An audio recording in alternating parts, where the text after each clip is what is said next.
The Salvation Army consists of over 1.7 million international members, and they work with over 130 countries. Now, if you've seen people dressed up as Santa Claus ringing their bells for a little loose change at Christmas time, then you know about the Salvation Army. I know that I used to throw a few dollars into these buckets, but not really knowing what the program really stood for. Now that I've researched them, I learned about their program, what they stand for, and all they really have to offer. They have such an interesting history and an inspiring course of action. Today, we will talk about that history and how the Salvation Army helps others all around the globe. Now, before we talk about how the Salvation Army helps others, we'll talk about their history and how they came to be.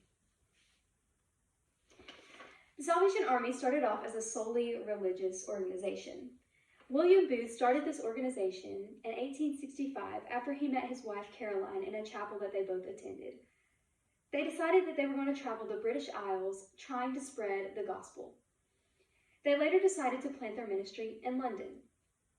Now, after a few years of just preaching, they decided that they wanted to give back to the community. After 4 years of this ministry, they decided to start a soup kitchen. William J. Wallen wrote in his periodical, The Salvation Army, What's the Story Behind the Kettles and Drums, that William Booth would not attempt to preach to people who were starving, cold, and homeless. These needs had to be met first. So that is how the Salvation Army started giving back to the needy. Now, believe it or not, the Salvation Army had a lot of controversy. People didn't like them, and they tried to interrupt their public meetings. William J. Wallen also wrote in his periodical that Queen Victoria didn't even like the Salvation Army. This was because she only wanted her people to follow her army and not anybody else's. Now, despite all these trials, the Salvation Army persevered, and they still continue to serve to this day. Now that we've talked about the history of the Salvation Army, we'll talk about how they help other people all around the globe. On their website, the Salvation Army says their mission statement is this: The Salvation Army, an international movement, is an invaluable part of the Universal Christian Church. Its message is based on the Bible. Its ministry is motivated by the love of God. Its mission is to preach the gospel of Jesus Christ and to meet human needs in his name without discrimination. Now, that may seem like a lot, so let's break it down. What do they do to actually help others in their everyday life? Now, as many of you know, the Salvation Army helps people in poverty. There are many kitchens where they provide hot meals such as soup and bread to those who just can't afford to eat some days. They also provide clothing to those who don't have any. And they have many homeless shelters for those who just need a place to sleep for the night.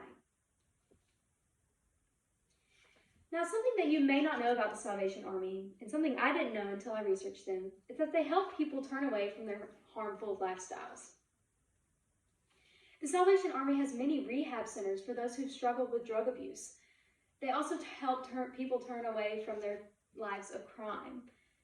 And they have job training for those who want to get back into the workforce. For example, this man is training for lawn care so that he can get back into the workforce. Something else that you may not know about the Salvation Army is the abundance of youth programs that they have. Now, first and foremost, they help those who have struggled with domestic abuse in their homes. But they also have many summer camps for children to attend. And they have a lot of after-school programs for parents who just need a little help on school days. As we've talked about, the Salvation Army is a very spiritual program. But that doesn't mean that they turn people away. Although they still try to keep their Christian values and still try to spread this message, they're accepting to all. Katie Briscoe wrote in her book in 2014, The Salvation Army, that the organization does not deny anyone simply because they don't share the same religious beliefs. Now that we've talked about the history of the Salvation Army and how they have come to help other people, it's time to wrap up my thoughts. In conclusion, the Salvation Army has an interesting history and an inspiring course of action. Today, we talked about their history and how they help others all around the globe. Now, the Salvation Army is a great resource if you want to help the needy and spread your Christian values. But it's not the only way. I hope that during my speech today, you at least found one way that you could help others in your own special way.